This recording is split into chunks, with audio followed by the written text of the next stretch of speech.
Bugün Şahdağda dağ xizəyi üzrə beynəlxalq turnirə start verilib. Yarışın açılış mərasimində Gənclər və İdman naziri Fərid Qayıbov, Qış İdman Növləri Federasiyasının prezidenti Fuad Nağıyev və digər rəsmilər iştirak ediblər. Beynəlxalq turnirin iştirakçıları arasında fevralın 6-sından 22-sinədək Milano Cortina'da keçiriləcək qış olimpiya oyunlarında ölkəmizi təmsil edəcək Anastasiya Papatomada yer alıb. Turnirdə Azərbaycanla yanaşı İsveçrə, Macarıstan, Sloveniya, Gürcüstan, Səudiyyə Ərəbistanı, Türkiyə, Nepal, Özbəkistan və Qazaxıstandan olan 20 qadın idmançı iştirak edir. Turnirin ilk yarış günündə idmançılar dağ xizəyinin slalom növündə yüksək yerlər uğrunda yarışıblar.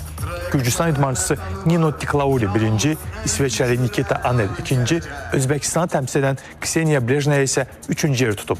Dağ xizəyi üzrə beynəlxalq turnirə yanvarın 10-unda yekun vurulacaq.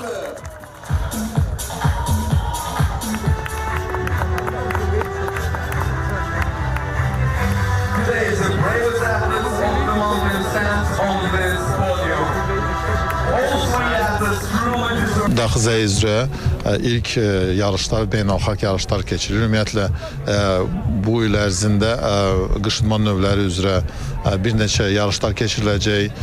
Mart ayında bizi həm Avropa çempionatı, digər qış idman növü üzrə, Moqol idman növü üzrə, həm Avropa çempionatı, həm Dünya Kubokunun finalı keçiriləcək.